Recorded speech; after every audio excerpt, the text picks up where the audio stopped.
Shanti. Good evening to those of you who are joining us live, and also greetings to those of you joining later on through the YouTube video. I hope all is well. As you can see, we are bathed in sunlight here in the UK, so I hope all is well where you are too. Ranjan will join us in a little while, and what I thought is that we will read some points on Baba the Innocent Lord, because Baba mentioned it in this morning's Morally, and it's one of my favorite titles, and it really conveys so much about Shri Baba that I would like us to reflect on the points and use them also like a meditation commentary. So we'll read those when she comes. But before she arrives, I wonder if any of you would like to say anything or ask anything.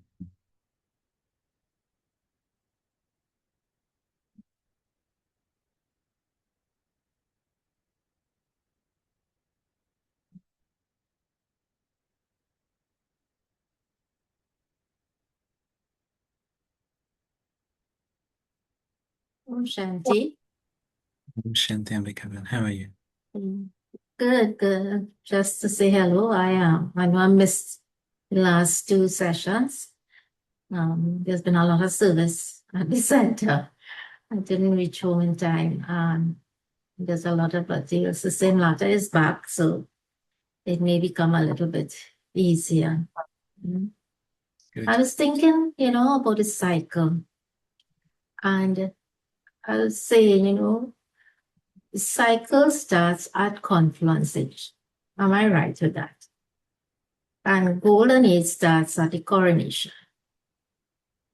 So, because the Baba often says, every 5,000 years is when he comes. It's when Baba comes, cycle starts. So that when cycle, then for me, it made sense Krishna to be born during this period of the cycle before golden age. And Baba had said in a Murali, was it in the book message, one of the book messages that Mohini Didi brought or in her class, when Krishna will be born, it will be a special place.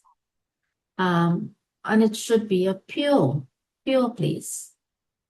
And the last book message for Ratan Mohini Didi, it was really good to hear, because I often wondered on these advanced party souls when these souls will be there to probably bring the future children for the golden age. And that she was saying, that Baba said that she was a princess in the palace. And I think it was the first time Mohini Didi was also saying that Baba was actually given that secret in the drama. So for me, I'm thinking no, and recently a lot of souls, Brahmin souls have been leaving, young and old. And it is my thought that they actually going now to prepare the wound for the golden age children.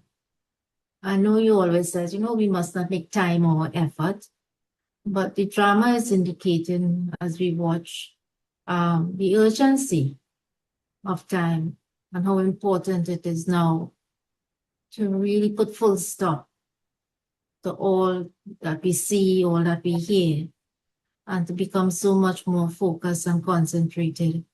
Because sometimes little things come in our way and you get sidetracked with the waste thoughts of why, what. And Baba has also indicated, till the end, Maya will come. I say we make Maya our friend, we offer Maya a cup of tea. But my thing is that what makes us wanting to go back? Why we go along very well. We think we're strong. We think we're doing everything in the correct way. And then sometimes, and Papa say, yes, it's a slippery slope. What have I, in the case, say something affects me? What, what it is lacking in the soul that makes it so slippery that I go back into something that is against my my my goal, takes away from that. What is lacking in the soul? Uh, Sometimes I wonder that maybe the sanskars are so deep, or have not accumulated as much as I thought I have. So what can help me in remaining firm and not being sad, that power? Why am I lacking that power? Well, I think your last few points are well made, and I agree. That's also my interpretation that Baba wants us to become waste-free, worry-free, analysis-free as well. No question marks, no exclamation marks. That's right. And for the reasons you've given. And you're quite right to connect it with the role of Brahmins in their next life and for the half cycle. Because what Baba explains is that the yoga that the Brahmins are having now becomes the foundation for being able to create the pure family path. So ultimately, Baba is about purity, knowledge, and yoga. That's, in essence, what Shiv Baba is doing. So these are the three things that are fundamental. So I think that's right. In terms of your question, I mean, it's just something for all of us, isn't it? And to give you an example, I've always had an interest in sport, and you see it with top sports people that when the pressure is on, you go back to your nature, your sanskars, so they will train to be different. And they'll repeat and repeat and practice and practice. And their coach will be analyzing, you made this mistake and that mistake, and they'll work on it and they'll say, we won't do it again, and they'll try not to do it again. And then the pressure's on. And it's the championship point. It's the moment. And the it would be 90% of sports people will go back um, to the default, whatever is the nature. So I think that's what happens with Brahmins. That what Baba is saying is that the test paper will be your weakness. It will push you back, and your instinct will be to go back to your default nature. So, we hear, I mean, there are many, many different circumstances, but we know that the daddies always talk about when they came to Mount Abu, and it wasn't as comfortable as it was in Karachi. It was this time of poverty. So that circumstance then led many to go back to their default. And so this is what will happen for all of us, that the default nature, that default sanskar that has been our nature for many births, that will be what we go back to. And the challenge is the determination not to go there and the courage not to go there. So that's the challenge. So I just think for all of us, there's a lot of attention. For any of us, we can be tested, we can be pulled. It's just, Baba says, until you become karmati. I mean, I always go back to the routine. So I just feel that there's a reason. And again, it works with the sports analogy. They will always have a routine. They will always have a structure. You cannot win a championship without that structure, without that continuous practice. So I just think that's the way, make sure our Amravela is there, make sure our Morley is there, make sure our routine is in place. I don't think there's a shortcut way here, but the purpose of Srimat is, I always say this, that there's a percentage where we must never trust ourselves because it's actually Srimat is don't trust yourself. So, because Srimat was saying, well, do everything that you haven't been doing recently in the Iron Age. That's what Srimat basically is. And so, if we just trust ourselves, we won't do any of these things. But what Srimat is saying is that you can't really trust yourself because human nature is something that will deceive you. But you now have to become yogis who become angels, and so it's a different criteria for you. Then your point about I'm sure most BKs did hear either live or later, saw the video or read. I think I put up the message on the WhatsApp group as well. So on Ratanmani Daddy's anniversary day, Didimani brought back an intriguing message, and I know it's been picked up particularly in America. I think there quite a lot of discussion around it. I don't know around here, but for me it's always been quite clear, and I'm going to read to you the passage from the Morley of 18th January 1980. For me, the deity thing is clear. What is the surprise? And I think still maybe for Brahmins it's difficult to digest, is that I think with Dadiratha mainly, it's not actually preparing the womb for the first deities, but I think it's that the first advanced party souls will probably take another birth in the advanced party. So when Mama left, the Brahmins had assumed she's gone and become a princess, and I mean, it's Mama. And surely. And so what this latest message revealed was that Daddy Ratanmini is the first out of all the daddies to go and become a princess with the royal family currently in India. Baba mentions in several Muralis that Sri Krishna is born to a royal family and near to the banks of the river Yamuna, and Delhi is the eternal capital. It's Paristan. So the river Yamuna runs around through Delhi. So he's suggesting in there that it will be the royal family around there. We know, of course, Rajasthan is the name is the place of kings as well. That's not so far. So it's that type of northern Indian destination, I suppose. She was in charge there. Rajasthan. And so I think for me, the entry, Ranjan Ben's joined us now, as you can all see. Everyone will be happy to see her. And so I think the intriguing thing is that we're now 60 Lost years since. a little bit of your audio a bit. Okay, is it back again? Is it back again? Then the internet. Hello? Yeah. Yeah. Yeah, Yeah. you can hear me again? Yes. Okay, thanks. So I think the intriguing thing for me is we're now at Mama 60 years into her next birth. Like if you imagine when Mama left, the Brahmin family thought this is the sign that Krishna is going to be born very quickly.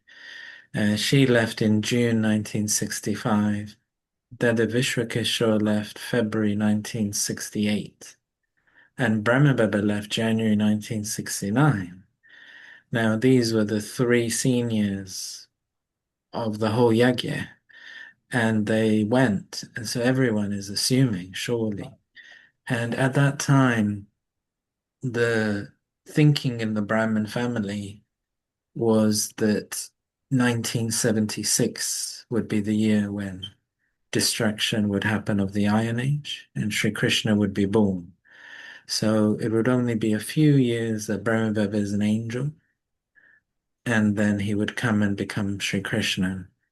And as you quite rightly say, that I am someone who really does not get caught up in these years and numbers because I take it all with a little bit of a pinch of salt, to be honest with you. I don't, uh, I'm not really ruled by it. So that was completely the thinking of the Brahmin family at that time. And when Mama left, one of the original dadas, his name was Dada Anand Kishore, and he was at that time based in Mumbai. I actually met him a few times. I knew him a little bit. Back in the 1990s, I had met him, and 2000s. And very sweet soul. He was, again, he was part of Brahmadeva's extended family. And he had a training as a lawyer, actually. He was a LLB graduate of 1932. And so, but he was very much an all-rounder within he wasn't like, I only do the office work. He did everything. So these dadas were like that. And you can imagine everyone was bereft when Mama left and surprised when Mama left. And apparently at that time, somewhere around that time, this is 65, 66, that sort of time. Um, well, Brahmababa had historically had a lot of dealings with several royal families in India through his business and maybe through other things as well. And one of the families that he was particularly connected with was the royal family of Nepal. And it comes up in the Morally as well that Baba is not really keen on democracy. And when the new independent Republic of India was established, it had surprised everyone that they didn't keep the royal families. So India before independence was a very different world. And okay, you had foreign rule, but you still had all the multiple kingdoms as like subsidiaries of the British Empire. But there was a communist thrust, a socialist thrust to this new India, this republic. So they were very much against, many of those leaders were very much against the royal families keeping their control. But Nepal was part of Bharat. So Bharat would include like the whole of the Indian subcontinent, really. And Nepal is a separate kingdom, and it was a kingdom, so it had maintained its kingdom status. So therefore, there was a logic in the Brahmins that Mama would have taken birth there. So Dada Anand Kishore had actually bought his train ticket because there was a report in the newspaper that the royal family of Nepal has had a princess. So he actually bought his train ticket to go from Mumbai to Kathmandu to go and visit and find Mama. And he hadn't really told many people, but somehow someone knew he was living in a center, so difficult to keep a secret. And so then it reached Madhuban, and Didi Manmohini told Brahmababa, and Brahmababa told Didi to tell him not to go. Because Baba was always had this principle, we shouldn't be interfering in people's birth and rebirth. That's not a good thing. So he never tells anyone where anyone has gone. And so I think the interesting thing about this latest message was a confirmation that none of the previous daddies or mama had gone into the royal family. Because actually that then does suggest that they would have more than one birth in the advanced party. That would be my interpretation. I'll read why I say that is based upon what I'm just about to read to you. So, sorry, I just lost my place. So this is the end part of the Morley of the 18th of January 1980. So this is I'm not reading to you the whole of the Morley, but at that time the senior sister of the Yagya was Didi Manmohini. She was the very first BK. And Baba handed over to her. Well, after Mama left, she was really running everything. And then Baba had also handed over to Daddy Prakashvani. So those were the two senior daddies of the Yagya at that time. So Didiji, this is after the Morally has been spoken, Baba's given love and remembrance. And then you'll notice the daddies would often come and join him on the stage. So Didiji came and sat in front of Bab Dada. Today, all the children came to the subtle region through their love. However, today, in order to celebrate this day of power, the elevated souls who have gone elsewhere to do service also came there. Their heart-to-heart conversation was very good.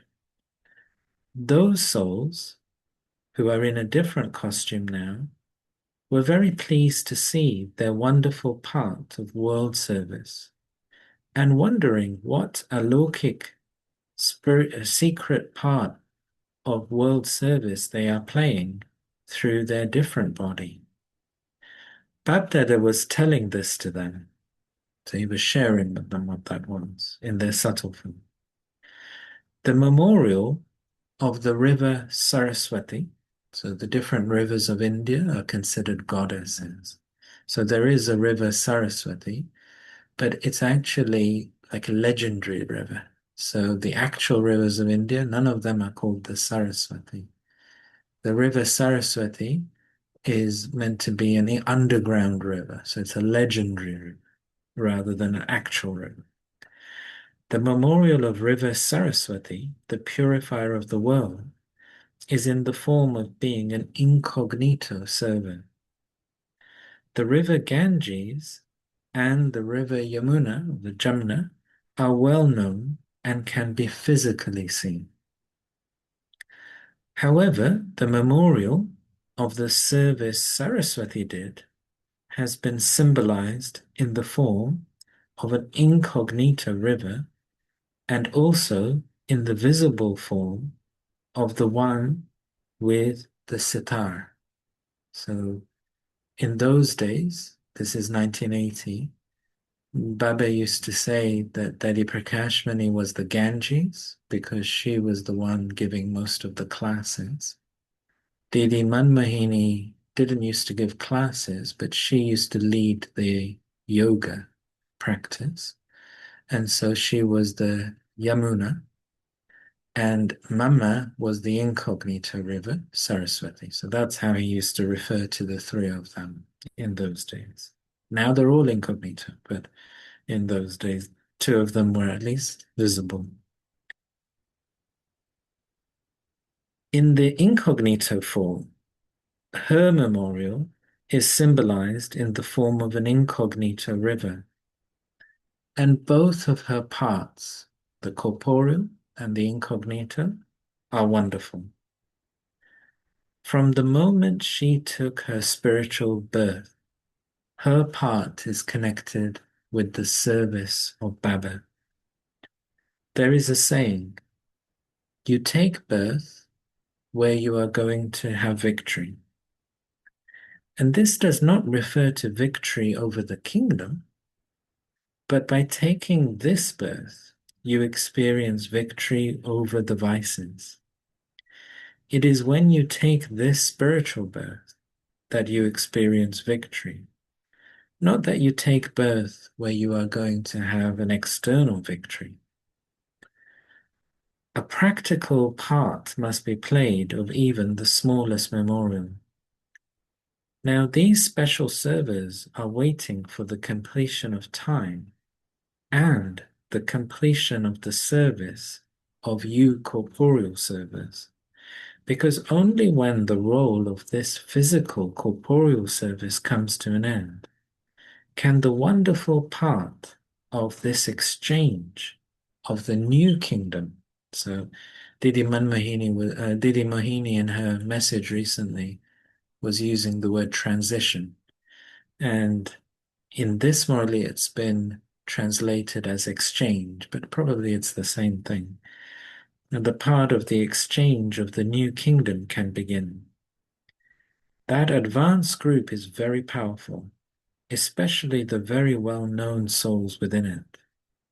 These souls are playing their wonderful part of preparing the land for the first birth, the elevated birth, very quickly. Those who are responsible for distraction are just waiting to press a button.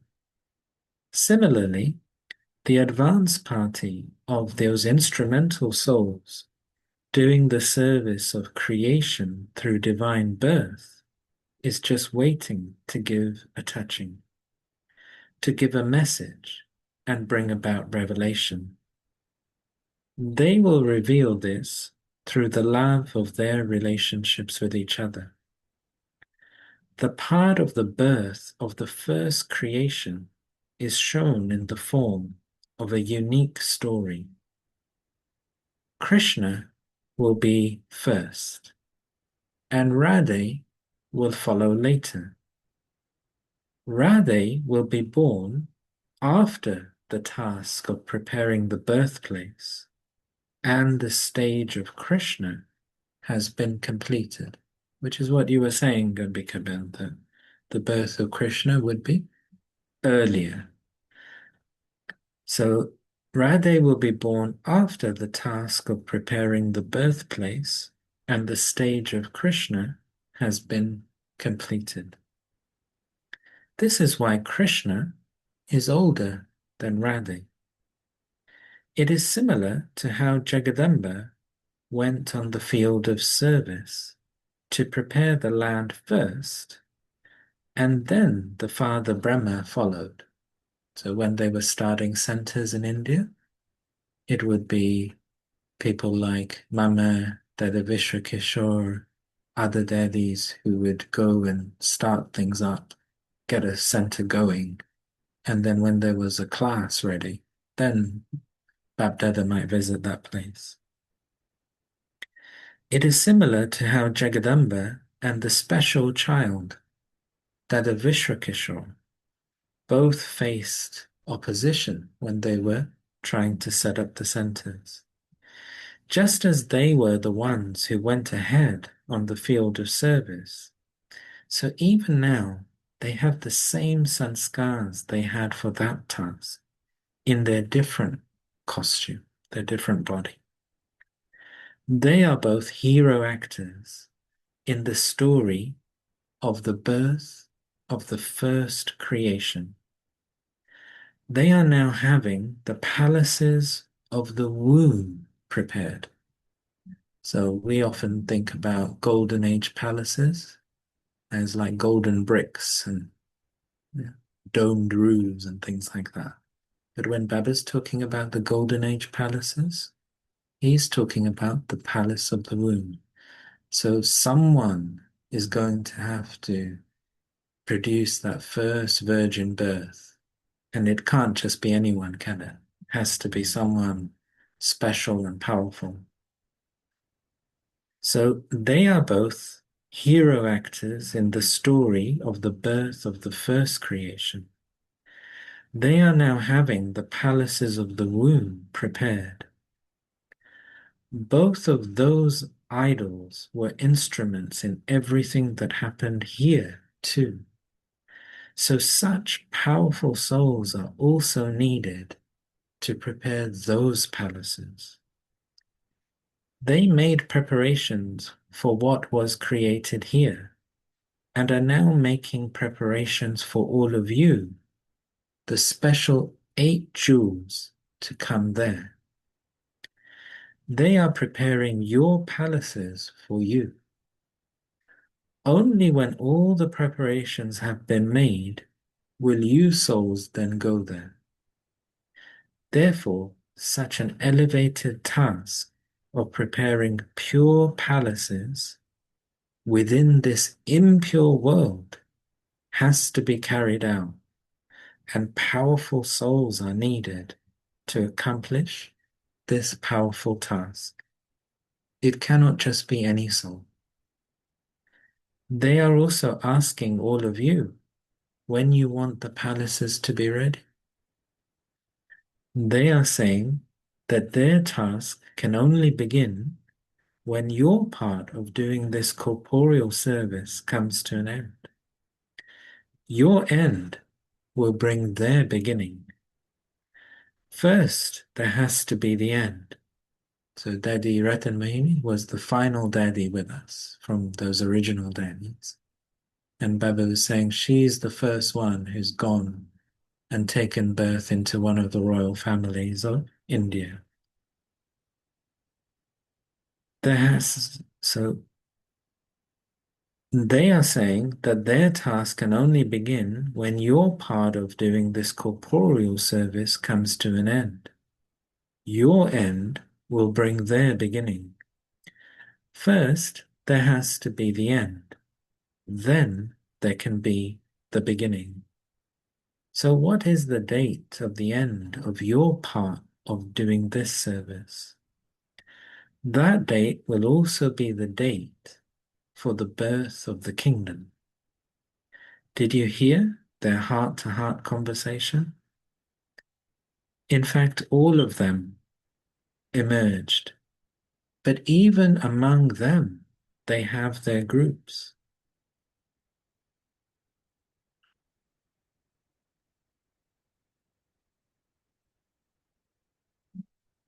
Okay, so that's the relevant bit. So, Ambika, do you want to come back on that? Yes, so what I'm gathering, and I think Baba said it really before. So in my mind, I'm confirming that while the ground is being prepared, it's being prepared in this impure world that is still existing. Palaces, which will be those wombs that will bring the pure births, um, that is still ongoing. That hasn't fully been achieved as yet. So, yeah, what did you read this from? Which is the This Murray is read this from? 18th January 1980. We need to, okay, let's Hmm. go back and get that because I feel it for me, I need to read it a couple times. Um, Not understand it, but to know the depth of it. I know what Papa is inferring there, what Yeah, he's saying.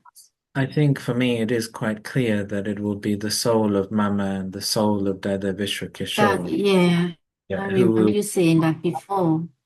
So we know that Krishna is going to take birth into a royal family.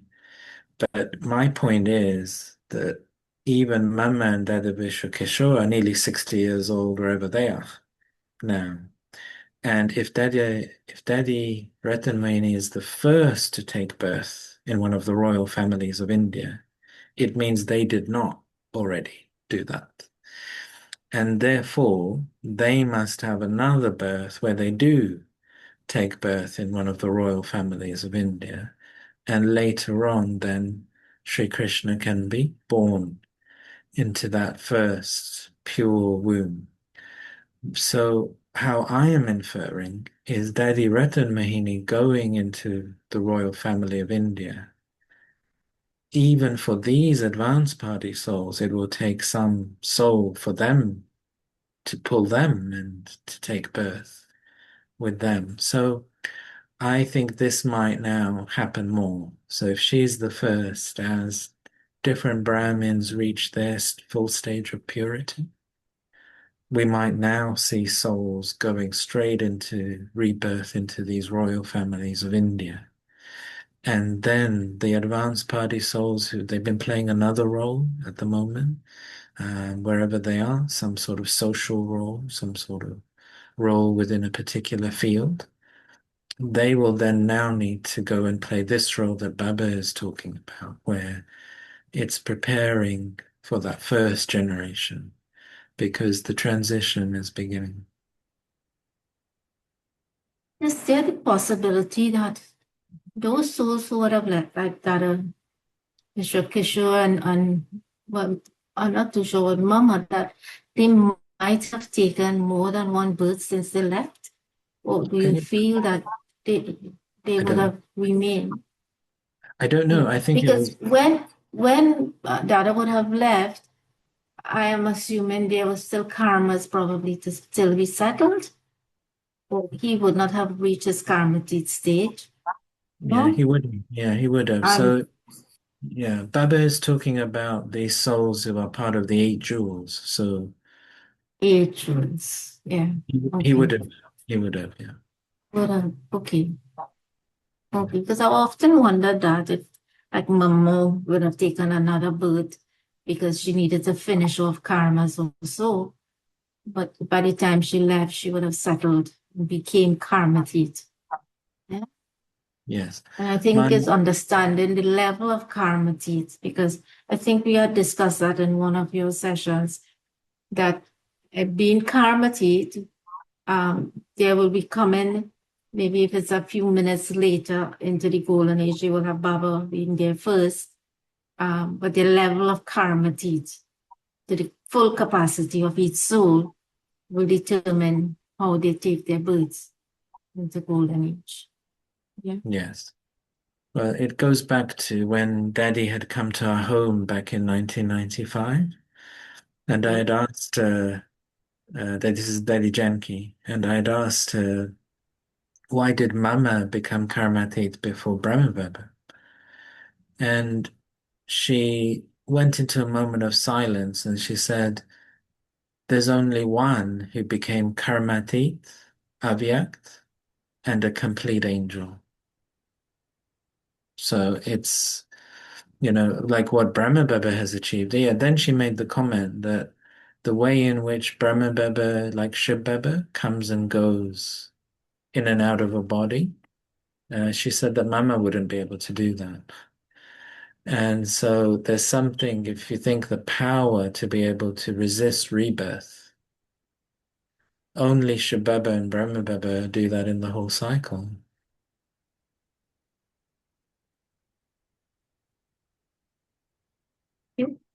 Yeah. Thank you. Would anyone else like to say anything or ask anything?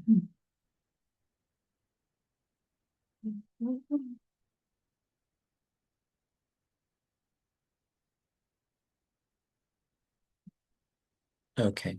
So we had quite a detailed discussion there. I think it's been one of the themes flowing through the Brahmin family recently. So that was good drama.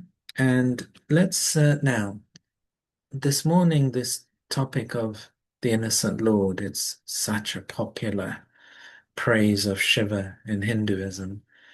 And I was sharing in the recording this morning that Bholenath, it's linked with Baba's great generosity, and he's explaining this morning that he's the father, so he's doing everything for the children.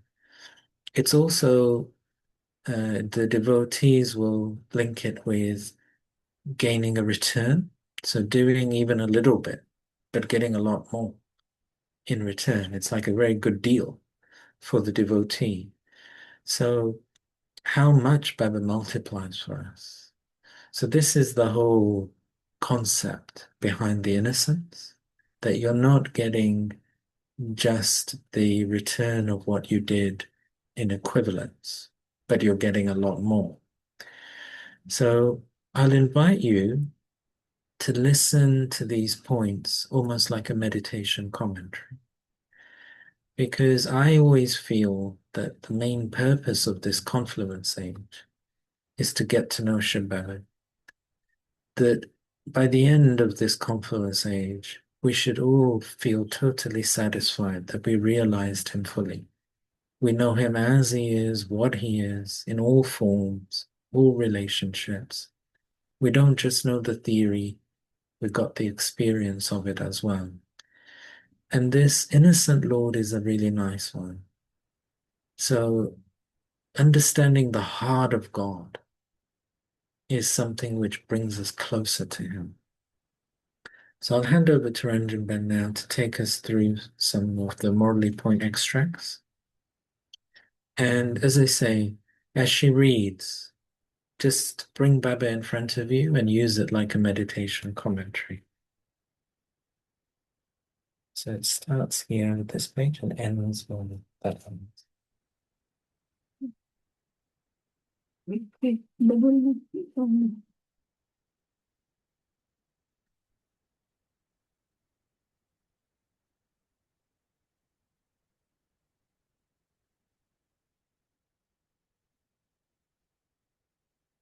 Om Shanti. Good evening.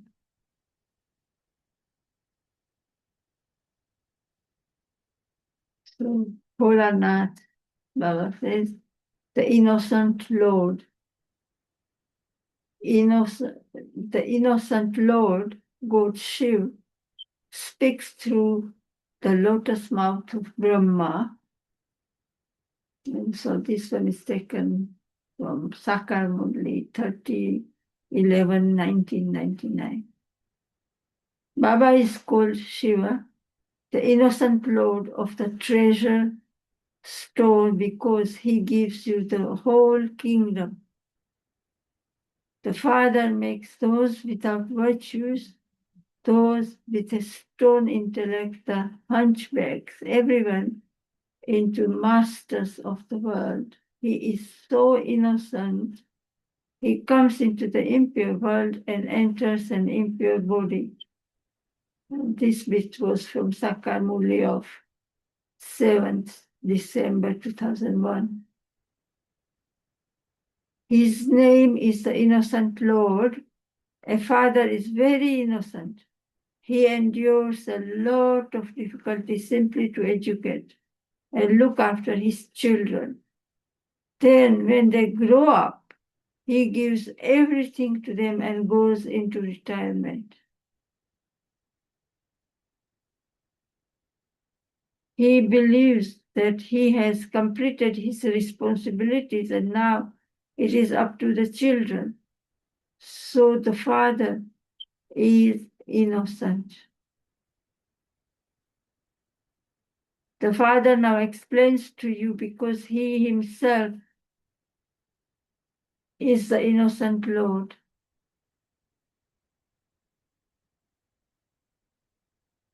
He also explains to you how innocent limited fathers are. That is limited innocence. This one is the unlimited Father and the innocent Lord. He comes from the supreme region into the old world and into an old body. Look how innocent Shiv Baba is.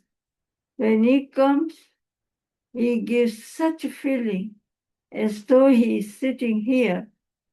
This physical Baba is also innocent.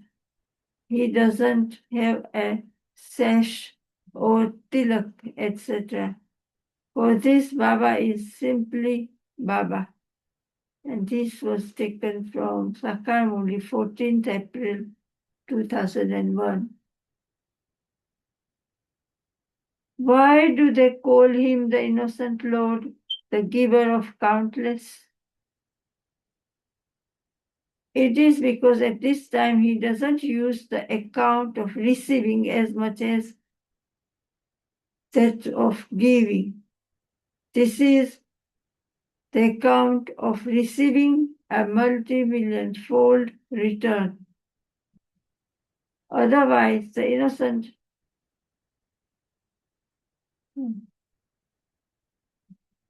Otherwise, the account is of receiving as much as is given. Whoever does receive accordingly, and they receive only to the extent they have given. No matter how great a donor may be, no one can give you the guarantee of an overflowing treasure store for so many births. So he is truly the innocent Lord. Even though he is knowledgeful, he is innocent. This is why he is called the innocent Lord. In fact, if he were to account, he could account for every single thought. But even while knowing all this, in giving, he becomes the innocent Lord. And this is Object Murli of 7th March, 1986.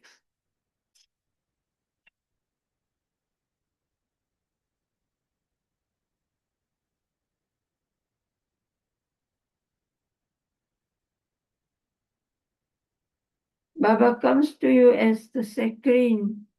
Just look how much interest he gives you for all the old things worth straw that he takes.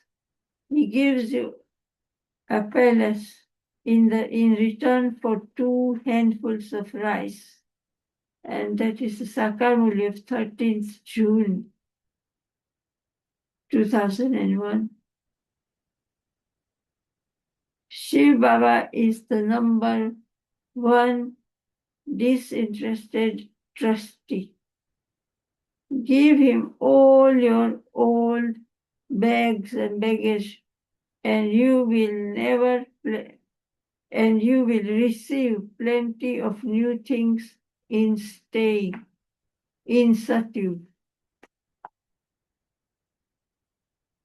And it's the Sakar Muli of 15th May, 1988. Yeah, 1988.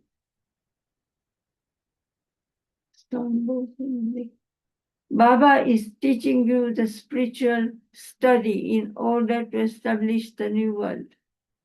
Baba comes to take you away from sorrow and give you unlimited happiness. Baba takes your shells and gives you palaces in return. He is such a good customer. He is the innocent Lord. And it's the Sakar Muli of 10th March 1990. The Father says, I am the innocent Lord. He is also called the businessman, the jewel merchant, and the magician. You are making a bargain for 21 births. This is why you call him the innocent Lord. Therefore, that refers to this time. He is so innocent. He says, do whatever you want to do. And that is Sakar Muli of 29th June 2000. Look at what he is giving you for 21 words. And that is from Sakar Muli of 23rd, 10 October 2000. Whatever it is, whatever you need, you come to the Father. And Sakar Muli is of 7th September 2000. At the time of Amrit Vela, Bapdada is the innocent Lord who is filling the treasure stores of all his special children. He adopts the form of the bestower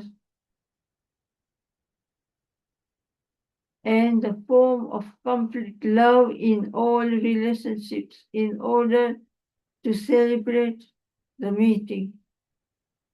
At that time, also he adopts the form of the father who is celebrating the meeting. At that time also he adopts the form of the one who is filling your apron with all treasures. The treasure store of all attainments and the bestower of everything are easily accessible at that time. The mind of all powers is open to the children. At that time, Bap Dada is free to talk to each one until their heart is content, to listen to their requests, to erase their weaknesses, to forgive numerous sins, to watch the love and the mischief of the children. He is free for anything. At that time, the meeting is unofficial. Baba means at Amrit Bella. It's not, Baba is not official. He is our parent, waiting for us to take as much as we can. So at that time, the meeting is unofficial and he is there as the innocent Lord, bestowing all treasures. At that time, God is in his innocent form. He is loveful. Bap Dada is making an open offer for whatever it is that you desire.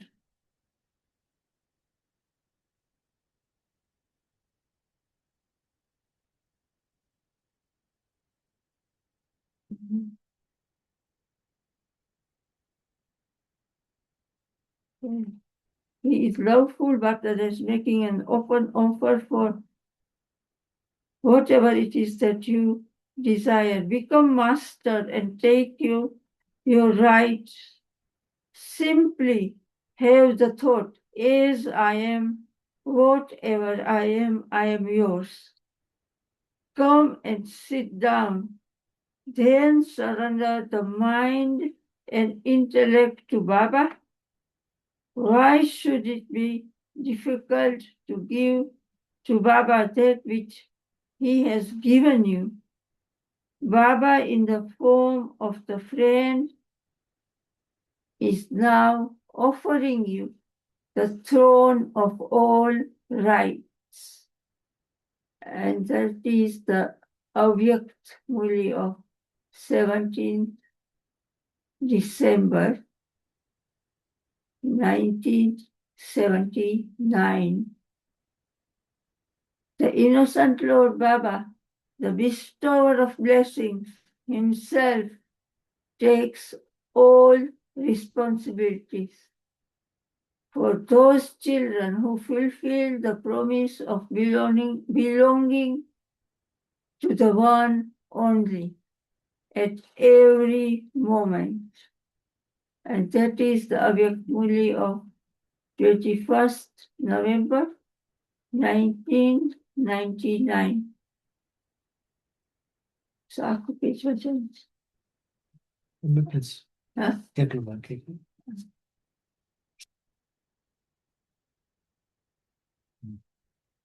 Yeah, we can stop. We carry on the time. Would you like to share something? No, I'm tagal ko everything ako. So, some really nice points there on the innocent law, some clarification. And I think it really emphasized the importance of Amrit Veda, that in particular, that title is linked with Amrit Veda. Baba is in front of us with his treasure store, open and available. That's the time to make the most of it. And at that time, he will fill us. He will do a lot for us. And without that, we won't reach our destination, will we? We really need him to help us out. So let's make the most of that Amrit Vela and make the most of that one. The last point about, which was the last one? About the Amrit Vela? Treasures. Hmm? You go back for treasures, so he's making offer.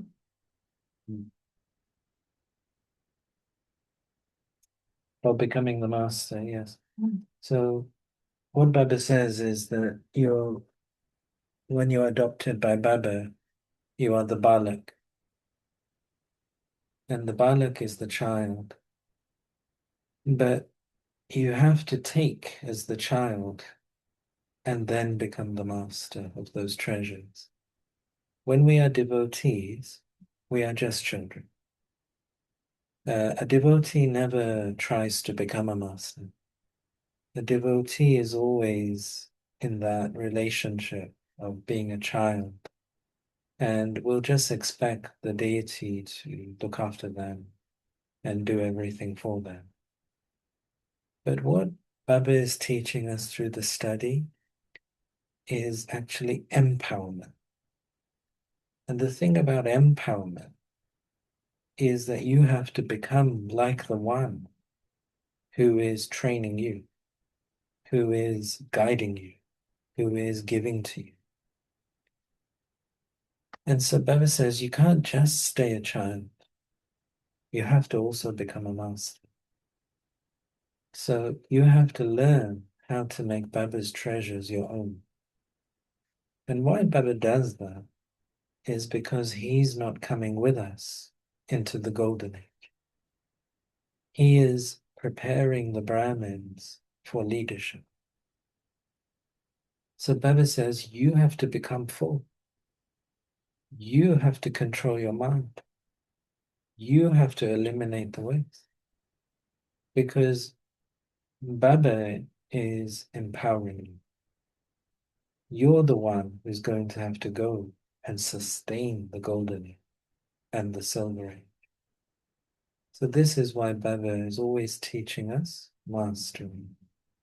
But the treasures are not ours, they are actually his. And we inculcate them now, and then we get blessed that they stay with us for the full half cycle. So that's the contribution of the Father. So even though he doesn't come with us in the golden age, actually his treasures are running everything. So he's with us in that way all the time. Okay, so let's stop and have a few minutes of Baba's remembrance and end today's session. Anybody else also? Somebody else?